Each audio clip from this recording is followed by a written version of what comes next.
turned around and there were about 45 men in the room, and I went, what the hell? I'm the only woman. Obviously, there's some big challenges that come with being a female CMO. Imposter syndrome, like women use those two words so frequently. Success, do you think that's intrinsic or learned behaviour? Is that the biggest myth about fintech, that it's just full of men, or are you seeing a shift in that now, do you think? People are still dropping dead from stress. Like, you just have to fully own who you are in every aspect of it. I'm just very ballsy. Welcome, G, to the podcast, Digital Cheesecake. For those very listening, much. sign up, follow, hit subscribe, all the jazz. Do it. Very excited for you to join. I mean, fellow Aussie. We connected on LinkedIn, but I think what was really interesting is you've got an amazing background. You're a female CMO. So it'd be interesting, I guess, to just dive into how you got to your CMO position, or how you got to, I guess, being in London as well. Yeah, sure. Thanks for having me, guys. Welcome. So Yeah, glad to be welcome. here, and I'm excited about the topic too. It's going to be a good chat, I think. Yeah. So I started my marketing career at a place called Ignite Media Brands, which sold ad space on MTV and a couple of other Foxtel channels. So I was in the MTV office in Sydney, and I was like skateboarding around cool. and Oh, meeting that's so cool, celebrities. yeah. Like it was just That like is a actually pinch cool. me Yeah. introduction to Yeah. marketing The and world, media yeah. in general. It was amazing. And then I spent a lot of time at WPP agencies, and then came over here and was part of Omnicom. I did a small stint at Yahoo for a while as well before moving publisher over. side. Oh. Yeah, so I kind of I went brands. publisher agency, and then and now I'm in fintech, and then I went to consultancies as well. So it's been like a bit of a weird mix, but I think that sort of evolution of like, you know, trying to ingest digital marketing, like from the very beginning of my career even to now, has just been a constant like throughout. So wherever I've gone, it's always been like trying to push the digital agenda basically. Yeah. Which is interesting because now it's like turning into a much broader conversation around things like AI. Yeah. I worked at WPP, Omnicom, WPP, Yahoo, Omnicom, and then was here in the UK. I had the opportunity to start a marketing technology team at Manning Gottlieb, which was at that time, it was sort of like the technology and digital transformation elements for the businesses that were a part of like the broader Omnicom Media Group. And it was super, super interesting. Like my CEO took a chance on me and kind of pushed me forward for the role. I built the team, I built the offering, and then that ultimately led me to my job at Bain, which was a marketing technology specialist. What was it like there? Was it good? Yeah, that would be interesting. Intense. It was very different to my MTV days, I have to say. Yeah. It was the first time I had to really acknowledge that marketing is just one cog in a much bigger business picture. Yeah. And my learning curve through that time was Shot super, through the super roof. steep. Yeah. But an amazing experience. And I think something that when you get to senior roles in marketing, that kind of consultancy, a lot of the people that I actually worked with at MediaCom in Sydney have come here to the UK and become consultants at like EY or Accenture. It's interesting, so, isn't it? That path. Yeah. I think it's kind of a good stepping stone to get into C-suite role, because then you understand that you're one part of that bigger ecosystem, right? And then I moved into fintech. I helped launch Europe's first Bitcoin ETF, which was wild. And you had no experience in Bitcoin? Wild ride. No, not at all. I mean, who does? Like, it's Yeah. not around that long. But you see job descriptions now that are like, you need to have 8 years. Exactly, and I'm like, what? Yeah, but Like, I who mean, even knows it's been it, like that from day one, Yeah. right? Like buying Facebook ads, you had to have like however Yeah. much experience, Yeah, and true. then you know even search and SEO. It was like you had to have these decades of experience. It's like it's only been around like For like a year. short period of Exactly. time, which again is super interesting about the Fascinating. AI stuff, because like no one, absolutely Has no that one is experience. an expert now, right?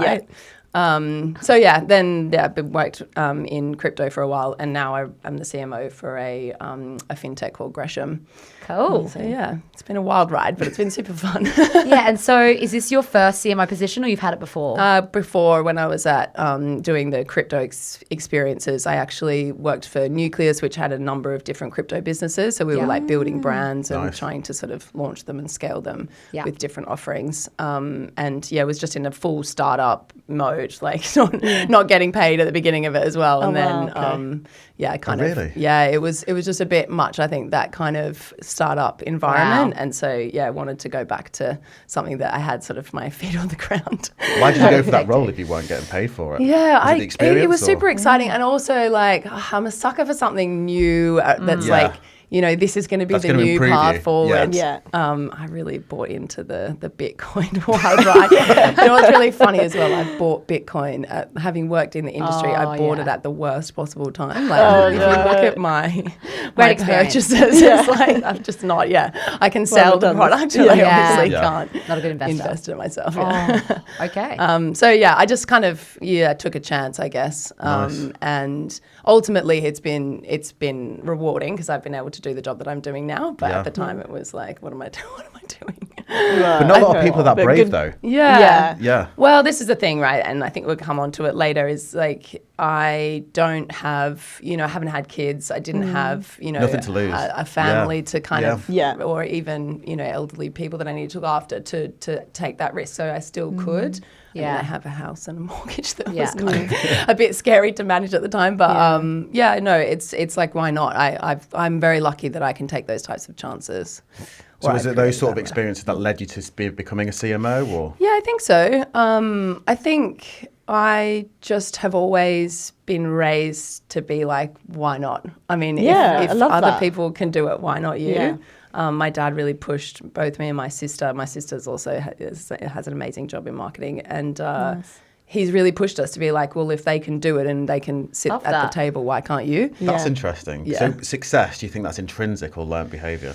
That's such a good question. It's both, isn't it? That wasn't a part of the script. I know, but it led on to it. Question, yeah. I think It's both, it must be. I honestly think that we were completely pushed to believe that we could achieve anything from a really young age. Yeah, and so good. I speak to so many of my friends now about, imposter syndrome. Like women use that word, those two words so frequently. Mostly women as well. Yeah, like I don't really hear a man say it. Like normally. very, very, I don't know if I know like a to few say that woke do have anymore, it. but yeah. It's like men who are sort of men who are allies, I would say, will be open enough to That's the acknowledge thing, if that. they're open Yeah, enough fair. to share it. Yeah. But usually, there's a lot of my female friends, and it's for, lots of different things, like taking on something new or coming back to work or, whatever it might be. And they're just, even in a pitch or, in those types of environments, in your actual day job that you're paid to be an expert in, it just creeps in. And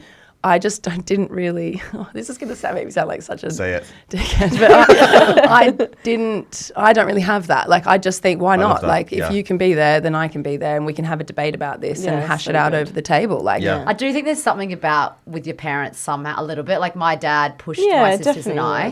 And different to people that I know who's got a bit of, I could be so wrong, who've got a bit of imposter syndrome, but it's different in their parent. Obviously it's learned behavior and then it's also on the job stuff. But I think when you have role models that are telling you like that you're like, okay, well, my dad's saying this. Was he advising, or was it more through actions? I think it's kind of exactly what you've been saying, like the way he works. The way they operate. Well, my dad was like, it was about that for everything. He was like, Okay. got us up on the roof when we were kids, and he was like, I was like, this is a job for boys, and he's like, get up there, I'm gonna, like, you can do this, and like, even though I was terrified, I was like, that belief of this is for what boys should do and this is what girls should do was just fully drummed out of us. Good. That's awesome. Yeah, Are you just only girls? Yeah, there's just the two of us. So So you're kind of the sons as well. Yeah, exactly. Yeah. Which will No, I think we're very, very fortunate in that sense. And my dad was also, a business owner as well, and so he's just sort of showed us how, and he looked after us sort of on his own as well. So he sort of straddled, running this business and looking after us girls, and it's pretty amazing. My dad's pretty amazing. I know. Shout out to your dad. Okay, so obviously there's some big challenges that come with being a female CMO. What have you found along the journey, especially in fintech, when you're probably outnumbered a little bit with the skews of male to female? Yeah, so I think, the challenges at the moment, I think, is, everybody is sort of facing a steep learning curve around AI. I think that's like a big thing that's happening at the moment. Which I think we could probably get under the hood. We could spend the rest of the next time talking about it. But I think there's something about being a female at our top table, or knowing that you are, the only even diverse person, because I'm gay as well, as like I'm the only intersectionally diverse person on our leadership team. And you are hyper aware of that fact all the time. Every time you sit down to the table, you know that you're the only one that is potentially going to have a different view. And that's a lot of pressure for somebody that also is kind of, navigating their own thoughts, I guess, in that space, or the stress of kind of their first often leadership role, senior leadership role. But I mean, I've had that my whole career, right? Like running pitches, I remember running a pitch, the tech and data component of a Specsavers pitch that we ran at MG. And I turned around and there were about 45 men in the room.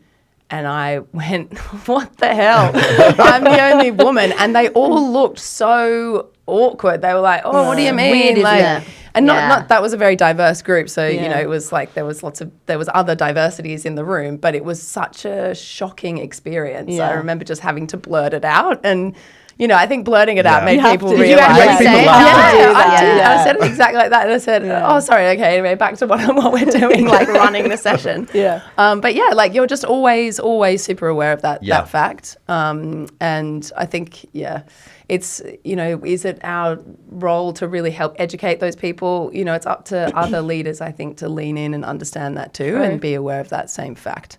Yeah. But yeah, I don't know. Sometimes it comes with a bit of pressure, I think. Yeah. I mean, we could go to lots of different areas. So one that we obviously talk about is like the leaving work and returning to work one. And you said the fact that you're friends as well. There's areas where they also care for family members. So tell us a little bit about that one. Yeah, so interesting this talk around allyship, right? Like, being an ally for, diverse people is also, showing up for people who probably, don't necessarily have a voice like around the table because they have to leave or they have to, or they decide to have children or they're looking after elderly parents, for example, which is like a hugely growing trend at the moment. I'm noticing. I think that like those women are sort of facing lots of different challenges, right? And if they end up leaving twice, so once to have kids or multiple times to have multiple children and then come back and then going off and looking after elderly parents, there's just this huge portion of time that they haven't been like a part of the rat race basically to kind of climb the ladder. So, but what's interesting is those experiences that they're going through are so valuable as a leader, like time management and like, the stress of having a baby. I mean, that's just it. I couldn't do that, which is one of the reasons why I don't have kids. Right? But I think like I've seen some of my mates go through that process and they've just grown so much as human beings. And for them to come back and be a leader of a team and to also think about new ideas and different ways of solving challenges, that's such a hugely valuable skill. So, so true. Yeah, it's just really unfortunate, I think, for them that they kind of, just feel a bit knocked and feel like they kind of have to go and take two steps back to be able to like get back into the workforce. How do you think jobs can actually be redesigned now? Because we're seeing a massive trend. Obviously, COVID happened. Everyone's like, oh, we can work from home. It's actually okay in the digital world because that's what it's built for. Now we're getting so many roles that are saying you need to come in 5 days a week. But actually, if you are caring for young children, elderly parents, especially if you're a millennial, you're just stuck in between both. How can jobs be redesigned? I personally cannot believe that we're like still struggling with this after I know. COVID. I know, it's like, mad. A lot of control freaks out there. It's a lot of micromanagement. so mental. Like, why are we going back 5 days a week? Don't know. I feel we've still got an older generation. Not older generations though. We've still got that mindset that's still from other previous Waiting companies. for the baby boomers to leave. Yeah, I mean, it's... Because they basically run the show. They're all running the it at housing, the moment They have all still. the businesses. And then I think in 10, 15 years, millennials will take over. And then things will properly change. Well, you got the Gen X, haven't you? Gen still? X is before us, yeah. God, I hope so. Because I just think, Slightly word for all gens, but yeah.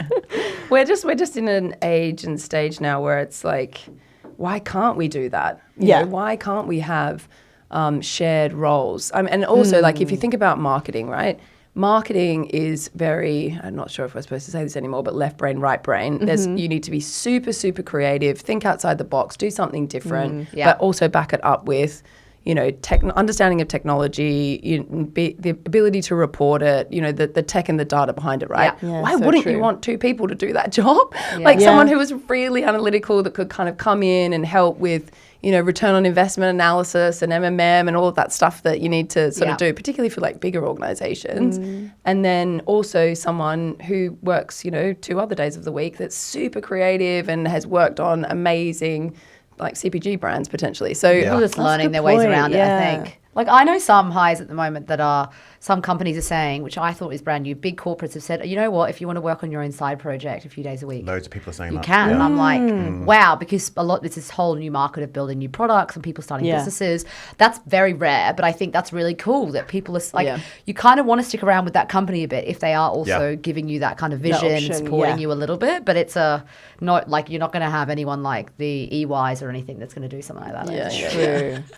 I mean, it's difficult for consulting because you're you need to be with the client and, in the in their marketing office kind of and crazy creative world maybe, but but I mean, knows? why not marketing? I find it so frustrating. And how are people even going to learn about new stuff as well if they're just forced to commute in every day and they've got the slog of the day-to-day of it, and then it's just really difficult to carve out time to sort of stop and be creative and to learn about things like AI or testing the new tools and stuff. I mean, I just think we need to create different spaces for people to be a little trust people more, which means we need to have, proper support, I guess monitoring of people so that they're actually delivering against their objectives and not off that's the hard part. who knows what they're doing. But I think if you build the right type of organization that people want to work for and they're in a place where they really want to deliver, then naturally,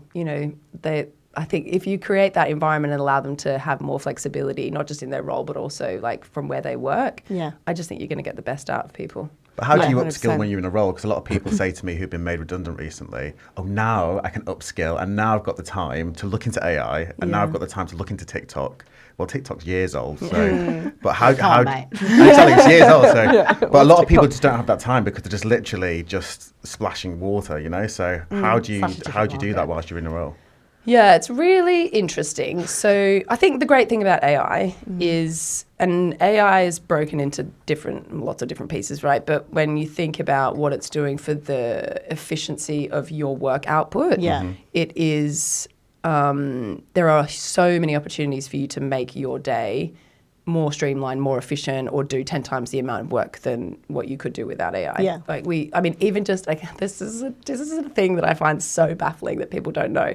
You can do voice to text, voice to text. I've had some mums do some really bad ones of those. For sure. My mum's friend does it. And we're stop For doing sure. it. But yes. Review it for sure. But no glasses on. But voice to text, I think, saves me so much time in my day. And I do it obviously in my own text messages in my personal life. But now we've taken that a step further and we record all of our blog sessions, voice to text to record the transcript of what they've then said. We can turn that into an article super quickly with AI and then it gets, critiqued and reviewed. That's what we're doing after this episode. That's what I just, nice. And also sending notes, think about mums that are super busy and they're going through their experience of, having to look after a terror. And they could just be voice to texting and saying this, I've got this thought right now and it could mean X, Y, Z.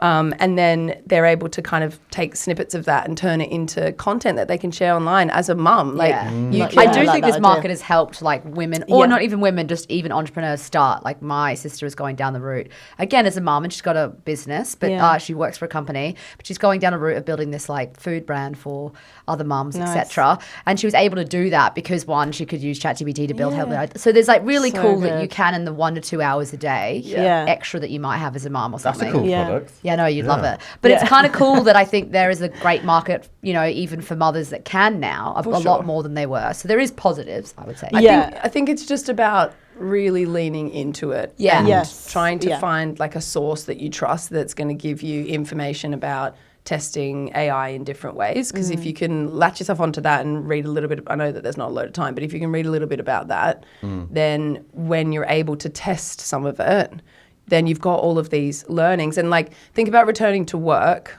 So when I actually came back from startup world and tried to get the job that I have now, I was interviewing at loads of different places. And I remember going to this hectic interview with 4 men sitting across from me in this panel.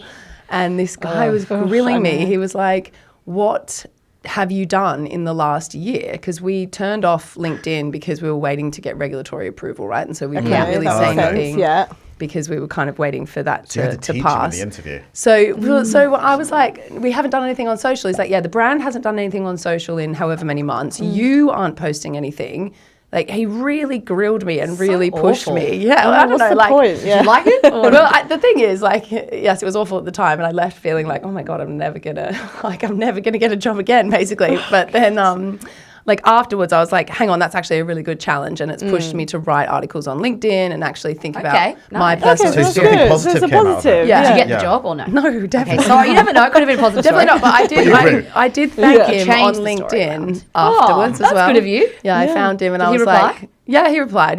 But yeah, I think for women, cool. if they can be sharing their experience, if they're looking after elderly people, if they're looking after kids, then that is a good option to then show that body of work, basically, and their view of what they've gone through in the year or 2 years that they've chosen to have off.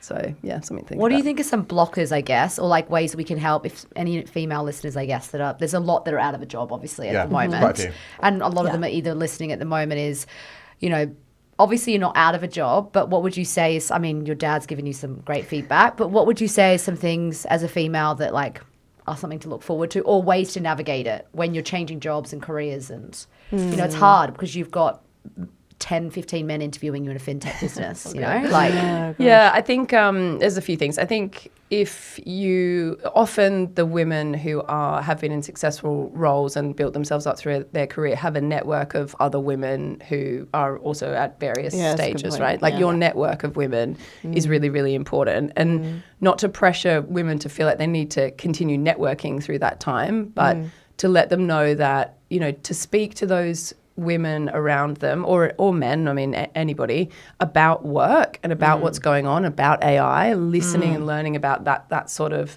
you know, what's going on in their day to day, I think is a really reassuring place to be, because then you're sort of thinking, actually, it's not as scary. You don't know anything about it either. Like, we're going to go in and do a load of tests with ChatGPT and you sound like you've got no clue. So that sounds great. So that's kind of, I think, keeps you reassured. But a lot of the time, you know, the conversation might not necessarily get to work because you might not want to kind of dive into it. But I think if you can push them to like ask them about what's going on in their day to day, it keeps you plugged in. And yeah, I talk a lot about that with some of my friends. They're super interested to know about what we're doing and the challenges and like, you know, building diverse teams and all the rest of it.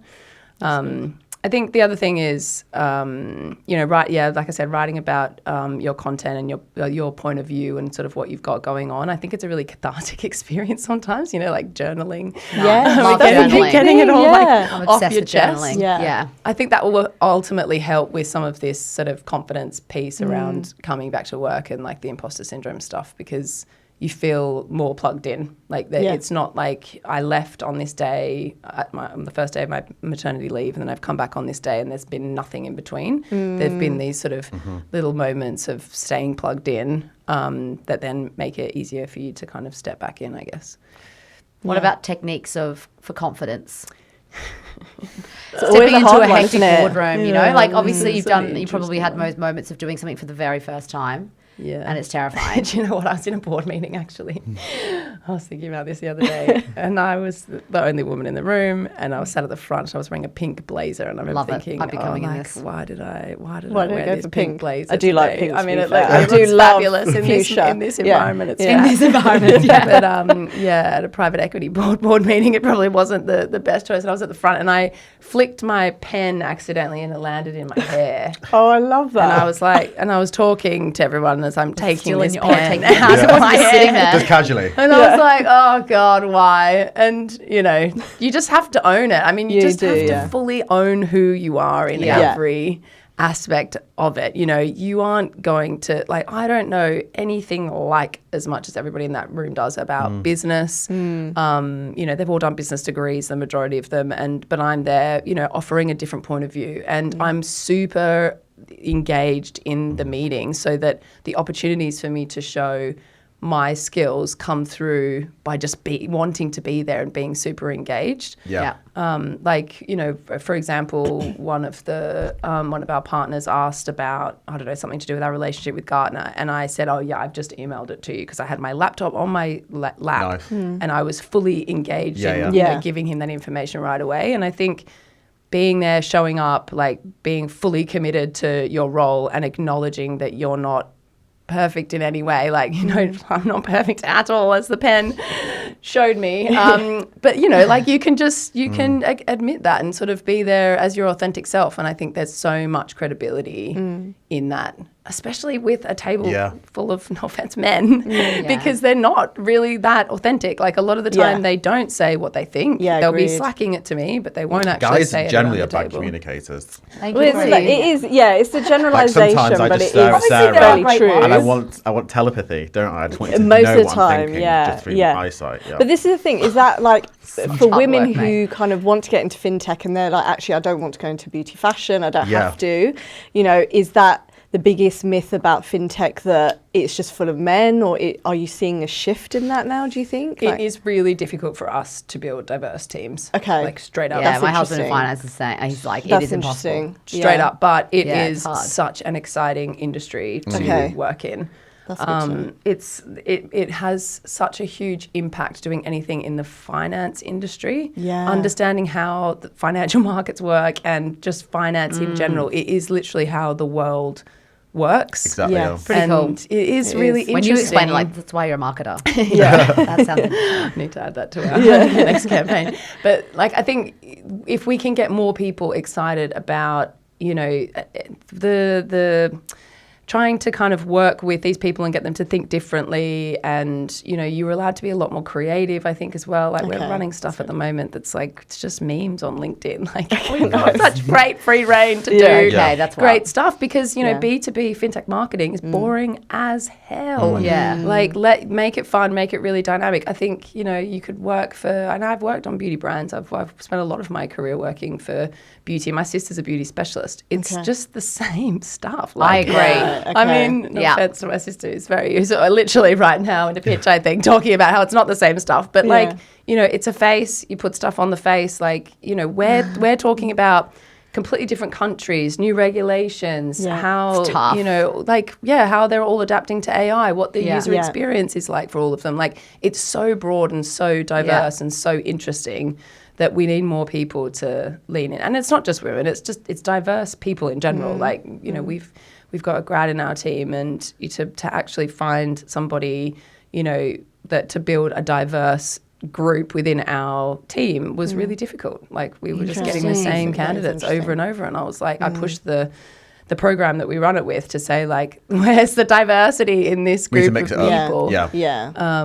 So yeah, you really need to like push for building that stuff out. Surely AI should actually help people feel more confident maybe coming into fintech, because a lot of the times when you mention Bitcoin, straight away, if someone mentions Bitcoin crypto, I'm like, oh, I don't know. It seems really scary.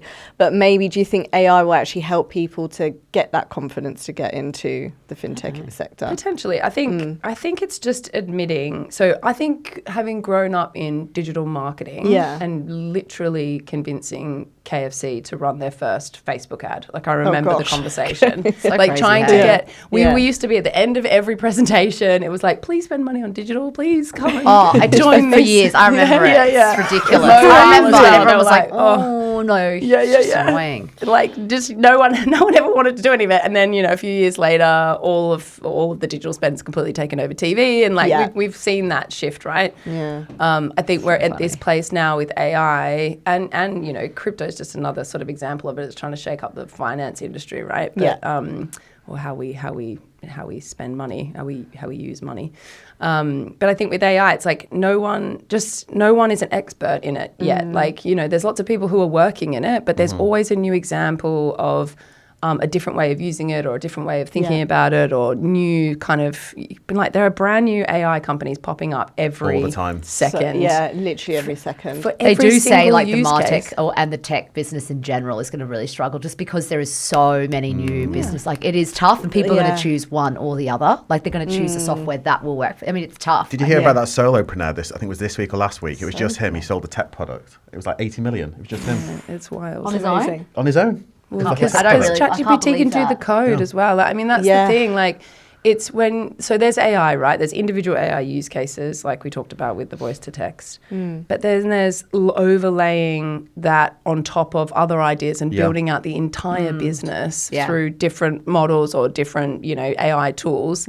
Like, we use it in so many different places now. It creates all of our imagery across our website by saying, I want it to look like this road driving off into the distance. I don't know if you've seen those funny memes where it's like, yes, there's one where it's like an Australian beer god, and it's like AI makes this guy drinking beer, it's like make him love beer even more. And then Oh my God. he's like got I feel these like my husband would have seen that for sure. and then it's like this guy in the sky and he's like the beer god of Australia or something. Like it just gets so ridiculous, love right? that crap, but yes. But I think like testing it and like putting more and more and more and more into it. Like this guy, he's using one tool to build the brand, he's using one tool to do the code, he's using and it's probably just like bish, bash, bosh, and then it's done. Yeah. Like, it's crazy. And the interesting thing for women coming back to work is, like, if they lean into that at home, they might not need to come back to work. They could build their own business. And That's a so good I also do point. challenge Yeah. it is that not everyone needs to be an expert in it. I think that's where, like, everyone's like, you should automatically know, but there should be also someone who's really good at it separately that helps you. Like Like one an of my AI friends in consultant or the, something. one of my friends is built, she works at some big agency in Sydney, and she's like, we've just built teams that are specifically automation, and they're prompt engineers just because we do not have the time to be knowing different prompts constantly. And they just look at everything in our strategy and they overview it. Like same for our team, we have one and they just look at what are the things we can optimize. That's why I said to you guys, optimize your CRM, optimize all your business processes. Yeah. But having someone else separately, I do find is like key. I think it's just unfair, not for females, but a lot of people you assume in the new job should just know it. Yeah, and You like, know? how can you just know it? bloody You hard. Do you think there'll be a need for marketeers to go to like a specialist AI martech consultant at an agency and go, Yeah, here's all potentially. the tech I use, can you just help me streamline? Yeah, I mean, Yeah. we're talking about it across the private equity portcos that I'm a part of now, and I'm going to do a presentation actually to them around AI and how we're utilizing it. I think I think at the moment it's still around sharing ideas because totally. there's so many people doing so many things Exactly, and so many different avenues where you can do that overlaying together as well. That I think. The more that you're hearing about different use cases, that's probably where you're going to then start to test it and then pull it back into your job. But the interesting place where I think you will start to see it is around morals. As in like that's a good intrinsic point. morals. Like morals for AI output and AI models. Yeah. Like if you've got AI doing your creative, let's just say, the visuals on your site or even for a beauty brand, right? And they're bashing out the same creative. Yeah. Ethically, that it might not be very diverse. It might be very, You know, be look super very careful. samey, or it could be there could be unconscious bias woven in because Yeah. us as humans have loads of it, right? And I think that could also be a really interesting place for women to play in AI is reviewing the outputs of it and seeing, is this ethically aligned to your brand or your business or the output that you're actually trying to I generate? mean, legally, it's like no one ever talks about the legal sides of it, but there's actually no legal restriction. I mean, like as in, What do you mean? so you uploading all your information there, like client information, any other information. Oh, gosh, ChatGPT. Yeah, you can. I mean, I you was can't. thinking Like, about that have the it other day. I closed put a off. legal document in there. And I No, clicked enter, Jack, I do went, not do "No." that. Don't do that. I Yeah, mean, yeah. these guys would probably, whatever would have to have Exactly, your own yeah. system. Like my husband works at different bank and it's like, it has to be your own. And whereas I know Exactly, yeah. like some bad stuff that's happened on ChatGPT because What, like? can't tell you, obviously. Okay, let's do it off camera.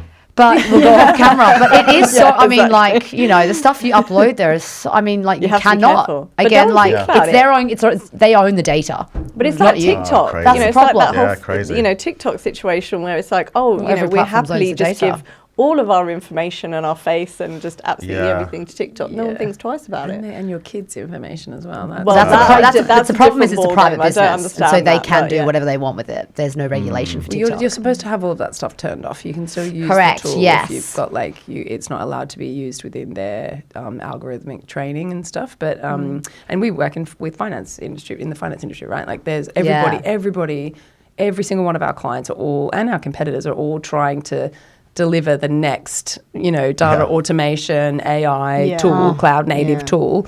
And, it's a rat race really. But I think it's because everybody's thinking about ideas based on what they do today. AI is going to create a completely different world, like optimizing how you do stuff in a spreadsheet. Like there won't be spreadsheets anymore. Totally. Do you know what I mean? Yeah. Like I don't think we can even, and this is also another opportunity I think for people, not just women, but that kind of imagination around what that world could look like and what it could actually do.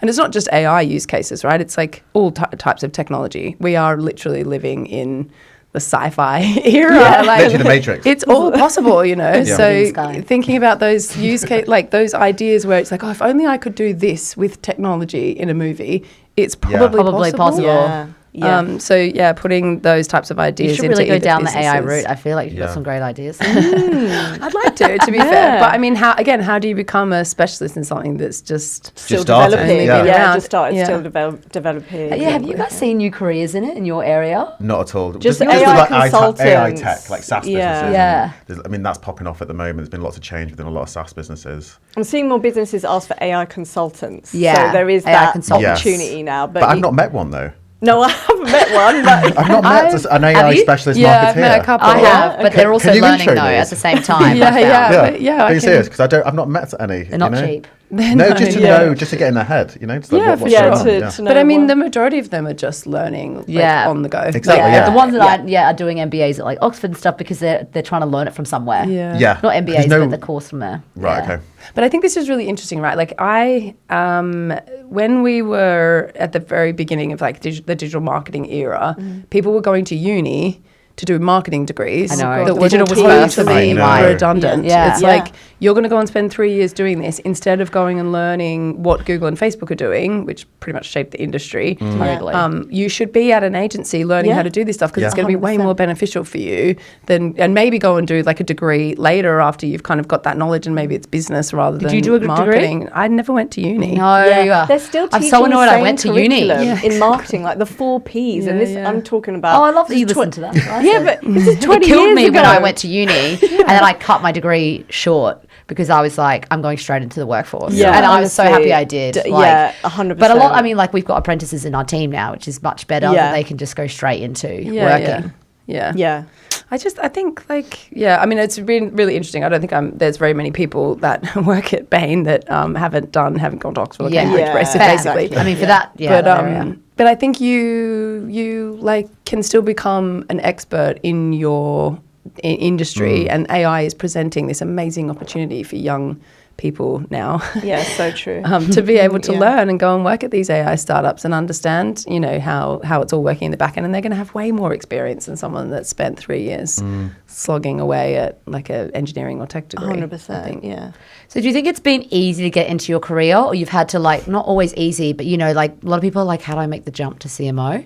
So do you find that it has been like you've been having to question it and figure out ways to go around it? And I'm just very ballsy. So I think like I've like just it. always taken chances and pushed, and also kind of been like, why not? Yeah. Like if you imagine that you could run a company one day and you are given that feedback as a small child, then I guess like you can actually do that, So it was kind of always the goal. And I think because I haven't really wanted to ever have children, I think that opportunity for me is really tangible, and I'm not going to be taking time out and having to come back and work through all of that. So if I can do it and then become an ally for other women and create like environments where, I mean, I've got a mum in my team, and we're working through hybrid working, and her being able to look after the kids and everything, and I can really be that support for her, and I think that's a very unique